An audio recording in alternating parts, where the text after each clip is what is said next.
Hey there, behind the review listeners. Today, we're going to play you an episode from another podcast that I think you're going to really like. It's called Side Hustle to Small Business, created by Hiscox. In this episode, they talk about starting a business that aligns with your passions. You'll meet Bonnie, who's been side hustling since she was a kid. She talks about the early days of Google Ads and shares her tips on changing careers and running multiple businesses. Listen to the Side Hustle to Small Business podcast on Apple Podcasts or Spotify. New episodes every Wednesday. Welcome to the Side Hustle to Small Business podcast powered by Hiscox. I'm your host, Sanjay Parekh. Throughout my career, I've had side hustles, some of which have turned into real businesses. But first and foremost, I'm a serial technology entrepreneur. In the creator space, we hear plenty of advice on how to hustle harder and why you can sleep when you're dead. On this show, we ask new questions in hopes of getting new answers. Questions like, how can small businesses work smarter? How do you achieve balance between work and family? How can we redefine success in our businesses so that we don't burn out after year 3? Every week, I sit down with business founders at various stages of their side hustle to small business journey. These entrepreneurs are pushing the envelope while keeping their values. Keep listening for conversation, context, and camaraderie. Bonnie Mauldin's career evolved from healthcare to training to marketing to now, founding 2 different companies. She started the Mauldin Group, a marketing firm based in Atlanta, Georgia, in 2015. And in 2022, Bonnie added to her repertoire when she founded the Mauldin Production Company. Here today to share more about her business story and what she's learned along the way is Bonnie Mauldin. Bonnie, welcome to the show. Hello. Well, I'm excited to have you here because I think you've got, especially the second company is interesting, given that we're here in Atlanta. But before we get there, tell us a little bit about your background and how you got to where you are now. Sure. When I was a kid, I always wanted to be a doctor, and I went to school taking up pre-med in clinical laboratory science. I got a full ride academic scholarship through an international science fair that I was in high school. And I was on that track to be a doctor. And when I got a chance to actually work in the hospital, a few traumatic things happened in the hospital that made me want to change career paths. One, I watched a woman lose twins, and I had to take the babies to the morgue. And 2, this obese woman had her leg cut off because of diabetes. And then I had to watch I had to clean the leg, prop the leg up, watch the leg get cut off, wrap the leg up, and then take it to the morgue. And then at that point, I said, you know what? Maybe this isn't for me. Yeah. I'm not cut out for this. This doesn't appeal to any of my creativity. I like to write. I like music. I like poetry. I like books. I like creativity and making things. And this has nothing to do with making things. This has to do with taking care of sick people. And even though I love helping people, I just need something that's going to appeal to that creative side of myself. Right. So resigned from the hospital, started working in my own biz back when Google and Facebook were brand new. I was an early adopter, used the platforms to grow my wellness coaching business, just loved the idea of marketing. And then said, you know what, I love doing this so much. I could do this for other people. I could just do this all day long. I just love it. And so Mauldin Group was born, and here we are. Awesome. So was this your first time? First of all, it's awesome that you got that experience early and realized like, this is not for me.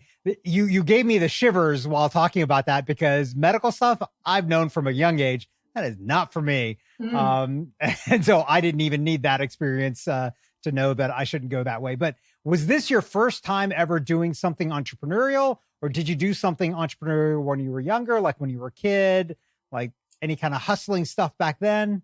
Yeah, it's funny you said hustling stuff. Like when I was a kid, 8 years old, I was the only 8-year-old little girl out shoveling snow like knocking on people's doors. Now that I think back at that, that was probably not very safe for an 18-year-old girl to be knocking on doors.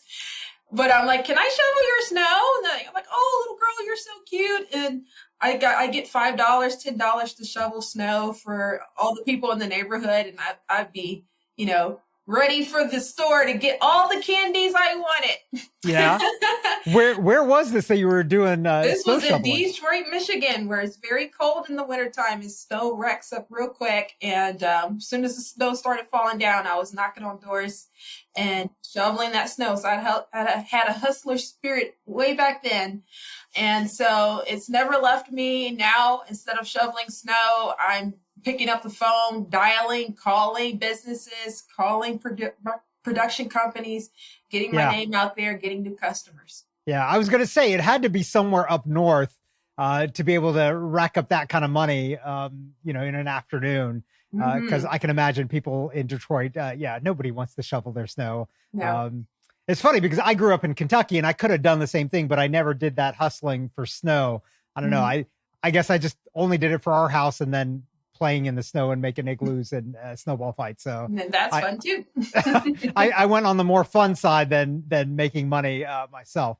So, okay. So when you started the Mauldin group, what was the thing that drove you to realize like, hey, I want to do this for myself and start a company? Was it purely like leaving the medical field, or was there some other thing that kind of caused that switch for you to say like, I can do this myself? Yeah, so I hired this guy to do Google ads for me. He came to my kitchen table at my house and he explained this thing called Google to me, Google ads. And he's like, yeah, you pay me $1,500 and then the Google ads will appear when people search for your business, and then you'll get new customers. I said, okay, oh wow, that sounds like a cool idea. Let me do this thing called Google ads. This is back when Google ads was brand new. And I paid him the money and 0 ads, 0 leads, 0 customers. I'm like, oh my gosh, I just paid this guy all this money. It took me 6 months to save this money from my job because I was in a transition in 0. So I think that turned me into the Joker or something. I was like, dude, I can't lose this kind of money. I got to learn how to do this myself. So I got trained at Google Ads Certified, Analytics Certified, and just went at it. And business grew, very successful, new customers. I'm like, this is the future. This internet thing, this social media thing, this Google Ads thing is the future. I need to dive in deep on this and do it for other people because that's where the money is. And I was good at it and I enjoyed doing it. So here we are. Yeah. So I guess in retrospect, it's good that guy took your $1,500 and gave you 0 because otherwise you might not have been motivated to go figure this all out for yourself. That's exactly it. It gave me what I call the Joker moment where I just lost it. Like, okay. So when you were starting this, was there anything that made you nervous about doing this on your own, like apprehensive, worried about, not making it work? Like what concerned you? Yeah. The ebbs and flows of business makes you nervous because the bills are consistent. However, the customer flow was not consistent. So it was just like when you're project based and you get paid for a one-time fee for a certain set of work, and then you're like, okay, you're chasing after that next customer in order to, have the consistent cash flow. So that's the scary part. How did you deal with that? Like, how did you try to solve for that issue? Subscription-based business, baby. Yeah. Consistent cash flow every time. You know exactly how much you're going to make every month when you have your people set up on a subscription. Yeah. So you tried to switch over people to a subscription-based offering right early on, or did it take you some time to figure out like this is a better way to go? Like what was the aha moment there? Early on, because as I mentioned earlier, project-based work, you're chasing down the next new customer after the project's done. But if I can keep them in my suite of services for a longer period of time with things that they need more consistently, then it's something that I can charge on a retainer basis. Yeah. So this market generally has not done subscription-based services, right? It has been project-based. So how did you position this and sell it to your clients to make them understand that this would be better for them as well as better for you, obviously? Yeah. So simply put, when you do a one and done type of situation with any type of marketing program, it's not going to work long term. So, for example, if you get graphic design and get a nice logo and you get a nice email signature and you get a nice brochure, okay, what do you do with the brochure? What do you do with the logo? What do you do to make it work? There's no strategy behind all that. So I wanted to provide my clients with a strategy and a plan and a results-driven system that they can use custom-made for their business that allowed that logo, that email signature, that brochure, that website to come to life and actually produce new customers for them. Support for this podcast comes from Hiscox, committed to helping small businesses protect their dreams since 1901. Quotes and information on customized insurance for specific risks are available at hiscox.com. Hiscox, the business insurance experts. So from here, so you ran this for a few years, you're still running it. But you decided to add on. What was the thing that caused you to say, like, hey, I want to start a production company now, right? Like, I've already got this other thing, this marketing company. Mm-hmm. What was the aha moment that caused the thought that a production company makes sense? Yes, I was working on a book called Work in Progress with my daughter's career coach. My daughter was in high school at the time. She was trying to figure out what to do with her life. I hired this career coach. Career coach gave her this really cool assessment to see what jobs line up with her skills and her aptitude. And, you know, the assessment spit out all these results. You'll be good as a web designer, graphic designer, interior designer. She picked graphics and web design. Now she's in school. She's a sophomore in college for that profession. And if it weren't for this assessment that Lori gave Victoria, my daughter, I would not have a clue of, you know, what we should do with her. And so Lori and I got together. We decided working on a book, and the book is called Work in Progress. And I said I would like to have a TV show around this whole subject, because so many kids are not happy with, you know, their education. They're not getting a good job after they graduate.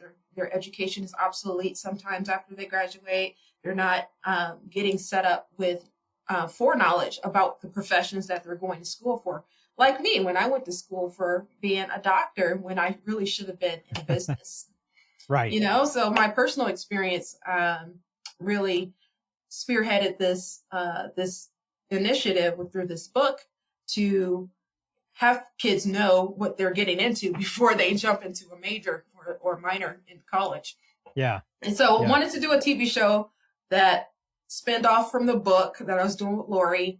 I started pitching the TV show, and, you know, got some, as we speak now, some television networks are interested in the concept. I'm working on some development deals as we speak. And I have a couple of other show ideas that came after I had some success with that first idea with the Work in Progress book and TV show. So I was like, oh, I have some other ideas, and start working on a food concept, an interior design concept, a home and garden concept. And so now I have all these concepts that I'm going to be pitching. One of my shows, Work in Progress, the first one is a finalist at a national pitch competition that I'm going to do in June. So all these cool things started happening, and I was totally inspired by, like, Tyler Perry, what he's done with his business, Oprah Winfrey, the queen of media. Also people like Tyra Banks and what she did with her television show. And just Shonda Rhimes, brilliant writer, came up with all these hit shows. I'm like, this is this is where it's at, man. I got to get in the game. Okay. So you're pretty new in that business. So you've got two companies that you're running. You've got family, you've got all these things. How do you deal with juggling kind of all of these things and the stress of running a couple of companies, family life, personal life, like all of those things? How do you handle that stress? I am a stickler for writing things down and having a tight schedule, and also having a very good team. So if you don't have a good team behind you in your family, a good team behind you in your businesses, then you're going to fall apart. Everything's going to be terrible for you. So you have to invest in team first, teamwork at home, teamwork in the business, and all of your initiatives. So at home, I wake up at 6 o'clock in the morning. I work out. I have a protein smoothie. I go to my office 8 to 4. I'm working. And then after I come home, then I have my dinner. And then I do some yoga or Tai Chi. I read with my son. And then I go to bed. And that's my routine every single day on a personal front. And then on the business front, I have a column for the Mauldin Group initiatives, A, B, C, D. So-and-so is dedicated to A, this person dedicated to B, that person dedicated to C, I'm dedicated to D and E. Each person has their own line item that they're dedicated to, and they do their task and the work is done. Same thing with the secondary business. And so just having a tight schedule, list of everything that needs to be done, and then delegation for each task is what allows me to keep it all together. Yeah. Do you, so is your work week Monday to Friday, or do you also work on the weekends, or are the weekends, that's a boundary where you don't cross into? I would say Monday to Saturday is my schedule. Because Saturday, I just feel like there's just so much to do. Maybe one day I can have Saturday to myself, but for now, I got to hustle on Saturday too. Yeah. You mentioned an exercise routine where you're waking up at 6 and exercise. Does that go into Saturday as well? Or is it 7 days a week, or is it 5 days a week? How do you fit it all in? 6 a.m. I wake up every single day. Yeah. Even on the weekends. Every single day, Sunday included. Okay. Yes. I'm just on a schedule. My body just wakes up at that time. Got it. So 7 days a week we're working out? Yep. Oh, wow. Okay. You're way better than I am. I don't always, every now and again, I can get to 7 days a week, but man, 7 days a week consistently is. Well, I'm totally motivated. I have some health things that makes it mandatory that I work out. Yeah. And probably spending the time, in the hospital that you talked about at the front end probably makes you a little bit more motivated too. Exactly. How do you account for other things around wellness for yourself too then during the day, like sleep and taking time for yourself? How do you fit that in? And maybe it's not just during the day, but over the year, taking vacation and things like that. How do you work all of that in? Well, I'm still trying to perfect that, because I'm in hustle mode, still building the business. And when you're building the business, you have little to no time for yourself. But I try to do a hard stop at 7 a.m. or 7 p.m. for all of my work and emails. And then on Sundays, I'm totally offline. I try not to do anything. And then vacations, it's only once a year for now. But I'd like to build my way up to 4 times a year. Yeah. Okay. That's nice. Goals. Hashtag goals. Where was, if you don't mind me asking, where was the last vacation you took? I went to, where did I go? Panama City Beach, and nice. Relaxed on the beach. Mm-hmm. Relaxed on the beach. Hopefully you went there when it wasn't spring break for all the kids, so that it was a little bit more calm. Yeah. I always go in May before spring break hits. Nice. That's a good call right there. Okay. So let's talk about, so you mentioned a little bit about, how you've got these columns and how you kind of organize the business so that you kind of know who's doing what. Are there any other technologies or apps or systems that you use that help you manage all of the activities that you're involved with? Yeah, I use HubSpot for my CRM. Every time I meet someone new, boom, in HubSpot. And then I connect with them on LinkedIn, boom, LinkedIn. And then I connect with them on Instagram, boom, Instagram, and Facebook and all the others. When I meet someone, I get them in my my sphere of influence through these social channels and through my email newsletter. So they hear from me on a frequent basis after we've connected somehow. And so I've done that over the last 10 years. So now I have thousands of people that I've met, that I've stayed in touch with virtually and built the relationship virtually with, which is really cool. Because I'll see someone out in the street and it's like, oh, Bonnie. I'm like, who are you? I see you on social media. I was like, oh, okay, yay. Are you good with names and faces or not? Typically, yeah. So I do a name association. So for your name, Sanjay, I think of the sun, the beautiful sun, and a blue jay bird. So when I see you, I think it's beautiful sun and blue jay bird. Sanjay. Yep. It's funny that you use that example, because a lot of times I will use that exact same example to make sure people know how to pronounce my name. Because, the A in the front, when you spell it, throws people off. They don't understand that's a U. No. Yeah. Growing up in Kentucky, I've been called all kinds of things. So I pretty much respond to whatever. Mm-hmm. Any other systems that you use? So you're a big HubSpot user. Anything else that you use that, man, if you didn't have it, it would be impossible to run these businesses? I would definitely say Calendly. That Calendly, tool is life-changing, because I'm able to, block off the times that I'm available. Boom, boom, boom. Monday, this time. Tuesday, that time. Wednesday, that time. And then when people see the calendar, they only see the times that are available for me. And they book the time, and it goes automatically to my calendar. I mean, brilliant. Yeah. I love it. Okay. So thinking back, you've been now hustling on this and being an entrepreneur for 8 years, right? Since you started the Mauldin Group. Think back, what is it that you've done in the past that you would, if you could go back in time, that you would do differently? Great question. What would I do differently? Not the $1,500, because that launched you, even though it was a bummer to lose the money, but it was an expensive education. But there's some other things I lost money on that I think I would have, liked to have my time back and my money back on. And a few things that I wasted money on was PR. Yeah. No. Was it that you wasted money on that because it was too early, or wasn't the right fit of agency? What was the issue? Not the right fit for agency. Okay. Not the right strategy. Right. Okay. Got it. Number two, magazines, print media, advertising $1,000 for a one-page ad in a book, local magazine, a local newspaper. Back in the days, newspapers were a thing. So you spent money on ads in places like that and didn't convert anybody, or zero? Yeah. Zero leads. Postcard mailers. Did that a few times. Zero.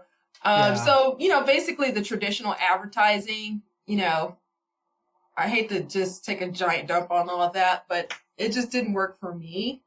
And it's probably because I didn't spend enough money doing it long enough for it to work, which is what you need, more consistency. And frankly, when you're a small business, you don't have that budget to have the consistency you need in order to get results with traditional media.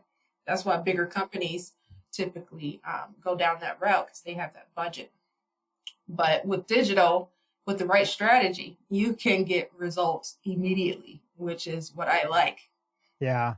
I see that as an issue time and again, where early stage entrepreneurs are trying to act like big companies and do the same kind of marketing that they do. And you don't have the capacity, you don't have the dollars to do that. And so some of the things that you mentioned, obviously those work, but other things too, of cultivating your own customers is obviously helpful. So as you kind of built up the business, did you try to lean into word of mouth? How did you get your customers to talk about you to other customers or potential clients and refer people? Did you do anything, or did you just encourage it, or did you do nothing and it just happened? A little bit of all that you just said, but it was a concerted effort to get word of mouth going by asking people, clients, to refer the business, making joint ventureships and joint collaborations with like-minded businesses, non-competing businesses with the same client base. Making those partnerships happen, referring business back and forth was a great way to grow upward. Also, current clients being incentivized to give us referrals with a nice little discount off of their retainer monthly services. Yeah. And then also, people at networking events, for example, would just rant and rave about how great the services are. And then others would tune in and say, oh, really? Were you able to get that kind of result? I want that kind of result. And then they'll follow suit and come follow up with us for the services as well. So a little bit of all that. Yeah. When you, so you implemented something to give a discount if somebody referred a new client to you. How did you figure out? So this is one of the challenges I see with a lot of entrepreneurs is they want to do this, but they can't figure out what is the right amount of incentive to give and for the right amount of length of time, right? So how did you figure that out? Is it a permanent discount if you get a new client? Is it only for a certain amount of time? And how did you figure out the percentage or dollar amount to give? I would say a one-time discount would be sufficient. If you try to give them a discount all together, you'll lose too much money on that. And just think about your cost per acquisition for your customers. If it costs you $50 to get a new customer, $500 to get a new customer, $5,000 to get a new customer, what would you feel comfortable paying out of your pocket for a new customer? Whatever that amount is the appropriate level of discount to give to your client for that new referral. Yeah. So I assume then by you saying that, you've tracked your customer acquisition costs through all of your channels. And so you kind of know your blended cost of your customers coming in. Absolutely. Yeah. So I think that's a little hidden piece of advice that you've given there, is that you should absolutely track your customer acquisition costs. Is there something that you do to track that, or is that within HubSpot, or is it some other way that you track those costs?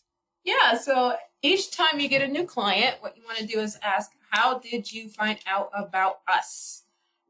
Put that in the contact form on your website, put that on your social media channels, put that in your questionnaires when you're talking to people over the phone.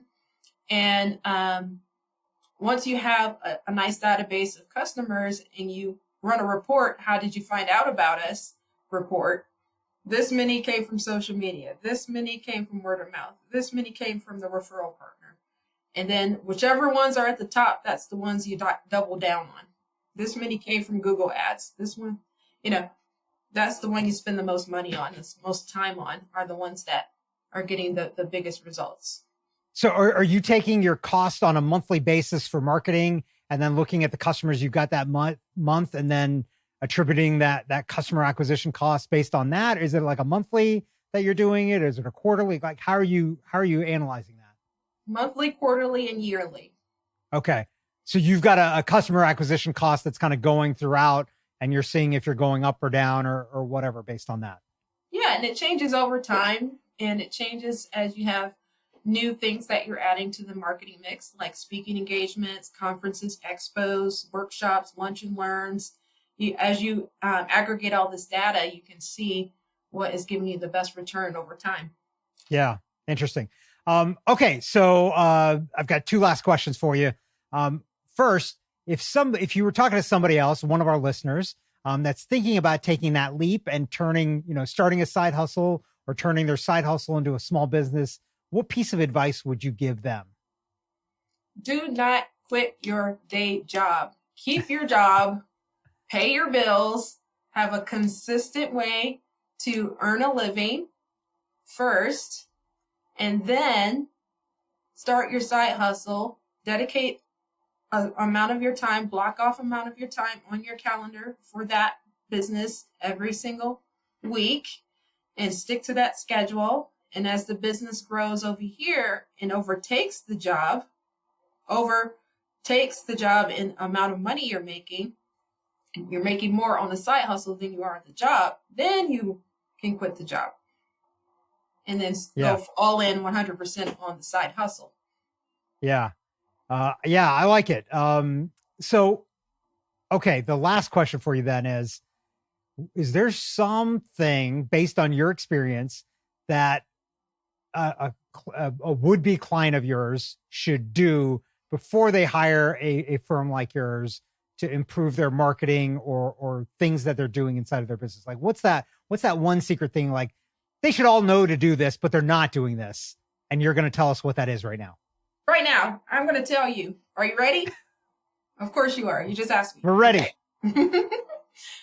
Okay, so this is going to sound so trite, but listen, it's so important. Stop trying to be everything to everyone.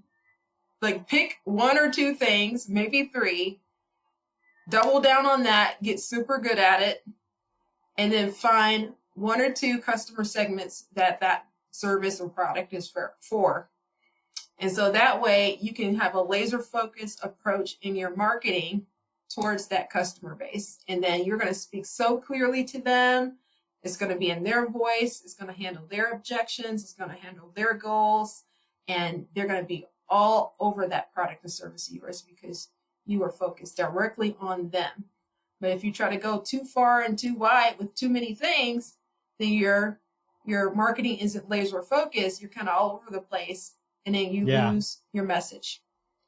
Yeah, that's great advice. This has been great. Bonnie, where can our listeners find and connect with you online? You can connect with me at bonniemauldin.com.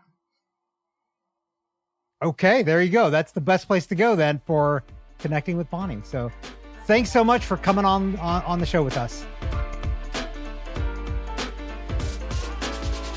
Thank you for listening to this week's episode of the Side Hustle to Small Business podcast, powered by Hiscox. To learn more about how Hiscox can help protect your small business through intelligent insurance solutions, visit hiscox.com. That's HISCOX.com. And if you have a story you want to hear on this podcast, please visit hiscox.com/share your story. I'm your host, Sanjay Parekh. You can find me on Twitter at Sanjay, that's SANJAY, or on my website at sanjayparekh.com.